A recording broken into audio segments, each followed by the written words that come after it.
Radio Publique Africaine.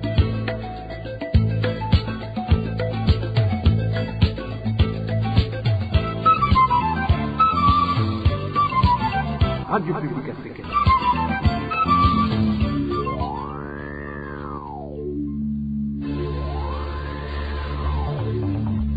C'est le moment de suivre le journal parlé en français. À la présentation, Onésime Douchimakité. Nous sommes le jeudi 14 octobre 2021. Bienvenue auditeurs, auditrices de la Radio Publique Africaine à ce rendez-vous d'information dont voici les grands titres. Le manque de devises au Burundi serait la principale cause de la pénurie du carburant. Les importateurs des produits pétroliers affirment qu'il est actuellement difficile de faire des importations. Au sommaire, également, grogne des personnes ayant investi leurs capitaux dans la société de commerce en ligne Century Hangyu suite au phénomène d'escroquerie. La justice burundaise est aussi pointée du doigt pour n'avoir pas joué son rôle afin que les victimes soient rétablies dans leurs droits. L'actualité de ce jeudi, c'est aussi les habitants de la commune de Mugwi en province de Chibitoke qui dénoncent la fixation anarchique des prix des produits de la Blaroudi par les commerçants. Les détails tout de suite. Merci d'avoir choisi la Radio Publique Africaine. Ouvrons cette édition sur la page politique. Le Royaume de Belgique a pendant longtemps dissimulé sa responsabilité dans l'assassinat de l'héros de l'indépendance du Burundi. Dans une conférence animée ce mercredi, Ludo de White, auteur du nouveau livre « La Belgique et l'assassinat de Rwagasore », a soutenu que non seulement la Belgique a détruit les dossiers se trouvant dans les archives, mais également a empêché les accusés et les témoins d'élucider l'affaire. Suivez plutôt Ludo de White, il parle de ce stratagème entrepris par le Royaume de Belgique pour dissimuler sa responsabilité dans ce crime. Il est tout à fait clair qu'une enquête sur un crime d'État où la Belgique ou des représentants de la Belgique sont impliqués, on peut retirer ces documents pour les recherches. Deux preuves de cette pratique et comment c'est possible de bien examiner ce type de crime d'État quand on retire des documents. C'est complètement absurde, quoi. Un autre élément qui est important, c'est que l'enquête secrète et parallèle qui a été faite ici à Bruxelles et qui démontre clairement le rôle du colonisateur dans cet assassinat, nous autres, on n'a qu'un extrait. Et donc, on a classé le dossier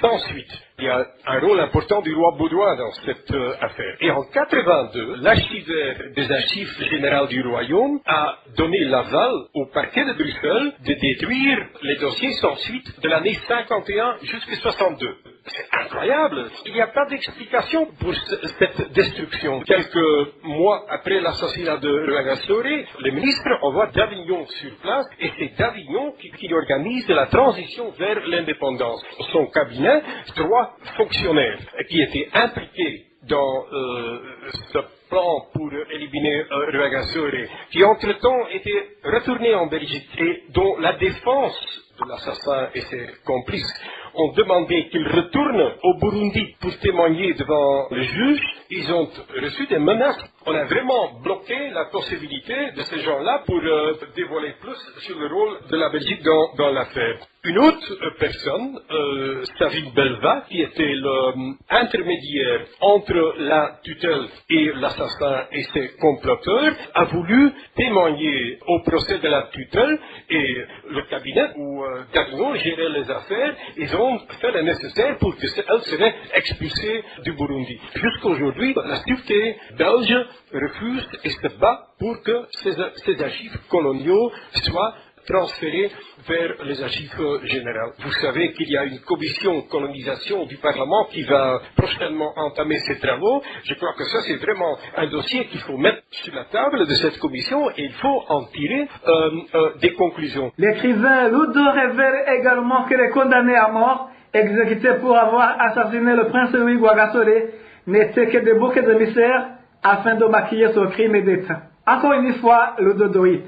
Il y avait une enquête parallèle qui a été faite par le procureur du roi Raymond Charles, et cette enquête a conclu à la conclusion par le procureur qu'il y avait une responsabilité morale de la Belgique dans cet assassinat. Maintenant, une responsabilité morale, juridiquement, c'est un non-sens. Il y avait un avis sur base de cette enquête par le procureur au gouvernement belge, dans lequel était dit que l'assassin, le grec Jean Kaviourdis, ne pouvait pas être assassiné. Donc, cet avis implique qu'il y avait donc un rôle concret, tangible de la Belgique, et donc il y avait donc une responsabilité partagée avec les comploteurs, donc les opposants de Rwagasore, ce qui implique aussi que les comploteurs qui ont été condamnés à des peines de prison et qui ont été transférés au Burundi après l'indépendance et qui ont été exécutés pour le rôle dans l'assassinat ne pouvaient pas être exécutés. En quelque sorte, le fait que le procureur a décidé de parler d'une responsabilité morale et de ne pas poursuivre les Belges qu'il avait interrogés, ça a donc provoqué la mort de 6 personnes, c'est-à-dire l'assassin et donc les comploteurs. Alors, est-ce qu'on a donné le message aux opposants de Rwagasore qu'on serait content qu'il sera assassiné et quand on va réussir à faire ça, on va essayer de le couvrir. C'est donc l'administration et en premier lieu le résident du Burundi qui ont donc mis en route ce projet d'assassiner Rwagasore 3 jours après sa victoire électorale. En page santé, le Burundi a reçu l'après-midi de ce jeudi 500 000 premières doses de vaccin contre la COVID-19. Le représentant de l'OMS au Burundi a tenu à préciser que le vaccin est homologué par l'Organisation mondiale de la santé et qu'il est considéré comme tous les autres vaccins jusqu'ici utilisés, et d'appeler les Burundais à se faire vacciner sans aucune crainte. Suivez Crispin Xavier, représentant de l'OMS au Burundi. Comme vous le savez, ça fait longtemps que nous attendions cette cérémonie pour que nous puissions avoir des vaccins et commencer donc la vaccination contre le Covid. Donc nous nous réjouissons de cette cérémonie. Moi je voudrais donc d'abord informer l'opinion nationale et internationale que le vaccin que nous avons réceptionné et pour lequel nous sommes ici, ce vaccin est un vaccin homologué par l'Organisation mondiale de la santé. Donc c'est un vaccin valable comme tous les autres vaccins dont vous entendez parler. Il fait partie de la liste des vaccins qui sont reconnus efficaces dans le cadre de la riposte contre le Covid. Il s'agit d'un vaccin qu'on peut conserver, comme vous l'avez vu tout à l'heure, dans des conditions similaires aux autres vaccins. C'est un vaccin donc facile à stocker, à conserver. C'est un vaccin également qui se fait en 2 doses. Une première dose suivie d'une seconde dose après 3 à 4 semaines. Ce n'est qu'après ces 2 doses de vaccin que nous pourrons parler d'une personne complètement vaccinée dans le cas du Covid avec ce vaccin comme pour d'autres vaccins. Donc je voudrais rassurer l'ensemble de la population qu'il s'agit d'un vaccin tout à fait efficace, tout à fait valable pour le contexte et nous invitons en tout cas dans le cadre du volontariat à toute la communauté de venir se faire vacciner. Je voudrais profiter pour remercier très sincèrement les autorités de la République du Burundi au plus haut niveau pour leur engagement de lutter contre la Covid. Ces doses ont été données par la Chine et sont de la catégorie Sinopharm. Parlons économie à présent. Il y a une pénurie de carburant à mairie de Bujumbura. Plusieurs stations-service visitées ce matin étaient à sec. Sur d'autres se remarquaient des files de voitures de ceux qui voulaient être servis. Des mouvements de personnes à pied avec des bidons se remarquaient aussi en zone de Buyenzi à la recherche du carburant vendu clandestinement. Les détails avec Elvis Nyamungé. En commune Mukaza, à Mefeto Ujumbuka, la station service communément appelée katikati avec du carburant, il y avait une longue file de ceux qui l'attendaient. Si la station proche de l'entrée hôtel non potere, la station service du boulevard de l'Ipona, proche de la boîte de nuit, le cristal, ainsi que la station qui est proche du Mercedes officiel, les pompes étaient à sec. À la station service interpétrole du quartier asiatique, le carburant était disponible, mais difficile d'être servi à cause de beaucoup de véhicules et motos qui y étaient. La situation aussi a été perturbée car ces véhicules attendaient le retour au milieu de la route.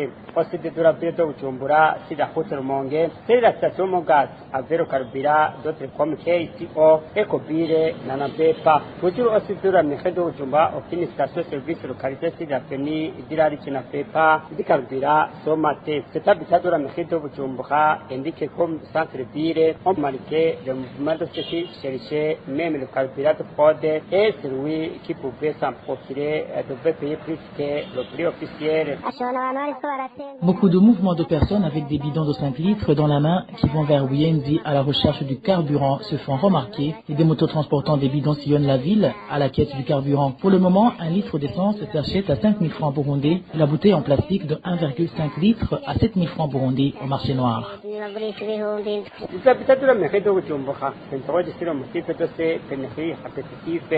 Du carburant et demande aux autorités et à le commerce dans les attributions de s'y mettre pour trouver une solution durable. Merci à toi, Elvis Nyomungere. La pénurie du carburant se remarque également dans plusieurs provinces du pays. Nos sources du domaine pétrolier affirment que les stocks sont actuellement insuffisants. Ils indiquent que cette pénurie des produits pétroliers est la conséquence du manque de devises, ce qui empêche aux pétroliers de faire des importations de ce produit à l'étranger.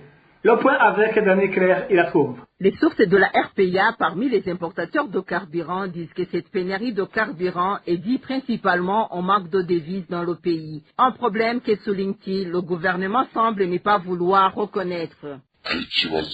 Il y a un problème sérieux entre les pétroliers et le gouvernement. Les pétroliers disent qu'ils n'ont pas de devises pour faire l'importation des produits pétroliers, mais le gouvernement ne veut pas donner des éclaircissements sur ce sujet. Suite à cette carence de devises dans le pays, l'importation du carburant est donc perturbée. Les pétroliers ne sont plus libres de s'organiser et importer quand ils le veulent ou même quand il le faut. Notre source fait savoir qu'eux viennent de passer presque un mois sans importer, bloqués par le manque de devises. Le problème de pénurie de carburant est généralisé. Nous venons de passer presque un mois sans aller importer le carburant. Même les herbes ont poussé là où sont garés nos camions. Mis à part ce problème de manque de devises, d'autres informations révèlent que certains importateurs de produits pétroliers seront en train de réclamer une hausse des prix de ces produits pétroliers car les tarifs de ces derniers ont été rehaussés sur le marché mondial. Nous avons essayé de joindre le ministre de l'Hydraulique, de l'Énergie et des Mines, Abraham Ouizeye, mais sans succès. Merci à toi aussi, Danny Claire, il la trouve. Parlons justice à présent. Grogne des personnes ayant investi leurs capitaux dans la société de commerce en ligne Century Hangyu suite à l'inaction de la justice burundaise. Escroquées, ces personnes ont saisi la justice, mais cette dernière a exigé des preuves que les requérants ne peuvent pas avoir. Pourtant, la justice, elle a les prérogatives de les exiger aux accusés. Le point avec Eloge de Veremiche. C'était au mois de juin dernier que ces personnes ayant investi de grosses sommes d'argent au sein de la société Century Hangyu Burundi pour effectuer des commerces en ligne ont déposé une plainte auprès du parquet de Mukaza. Les informations détenues par la RPA révèlent que le dossier de cette plainte est inscrit sous l'appellation de D15 numéro 129/NDPC. Une plainte déposée parce que ces personnes ne recevaient plus les bénéfices donnés après une période comprise entre 10 et 12 jours compromis.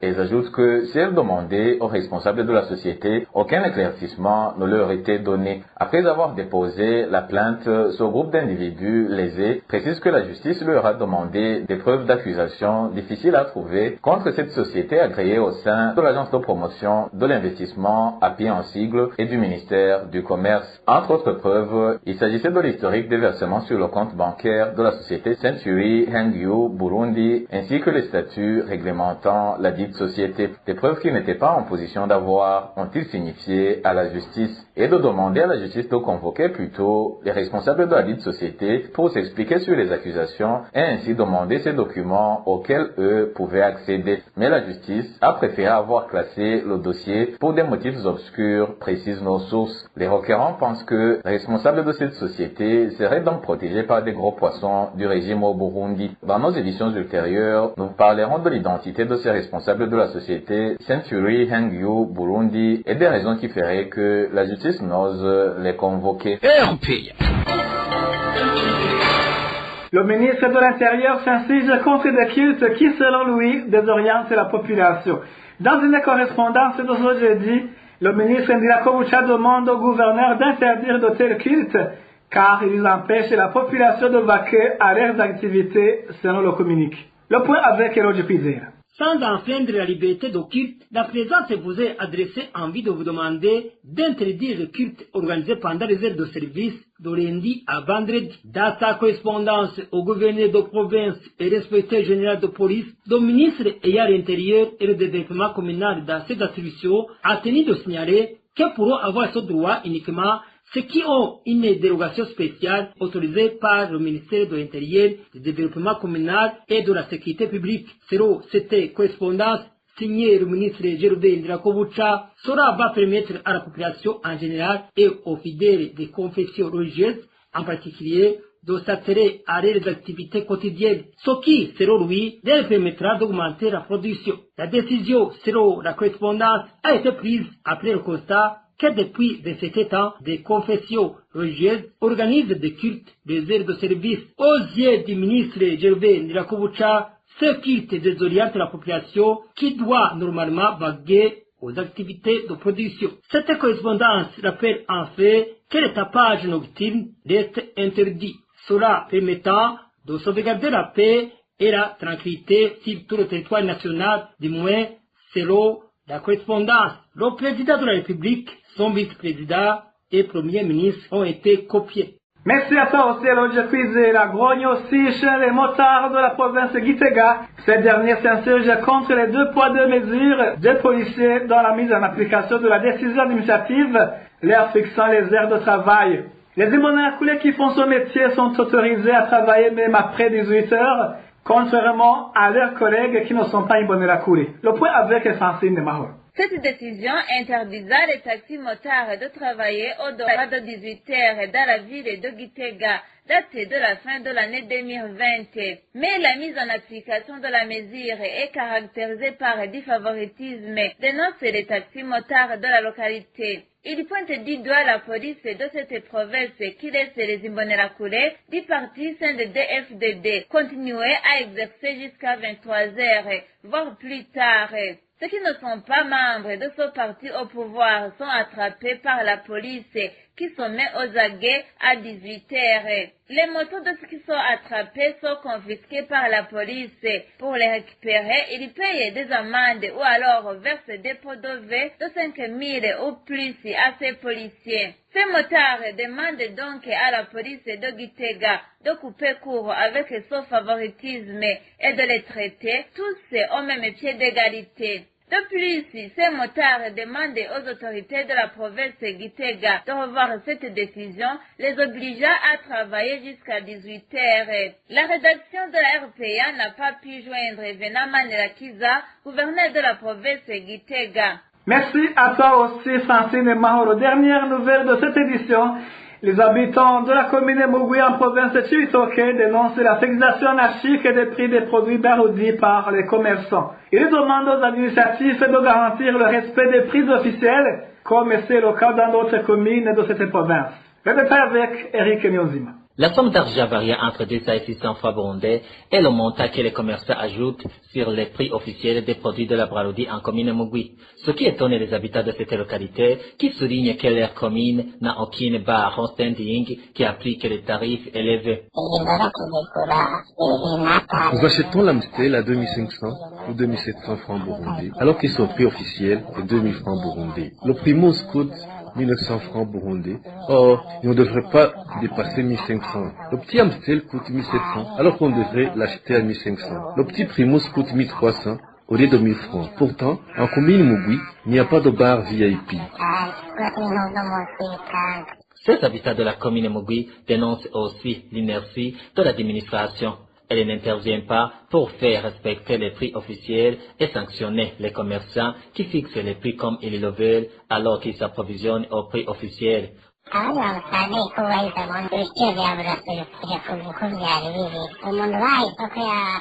Les autres administrateurs régulent les prix de ces boissons. Si celui qui a gagné le marché de la brasserie n'est pas en mesure de faire son travail, qu'il laisse et que ce travail soit fait par les autres. Ça dépasse l'entendement. L'administrateur, s'il a des intérêts dans ce commerce, il peut trouver un autre moyen de le faire, mais il doit d'abord défendre les intérêts de ses administrés.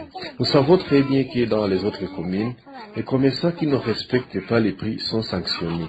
C'est pour cela que le Braroudi fixe ses prix comme cela est fait pour la bière de banane.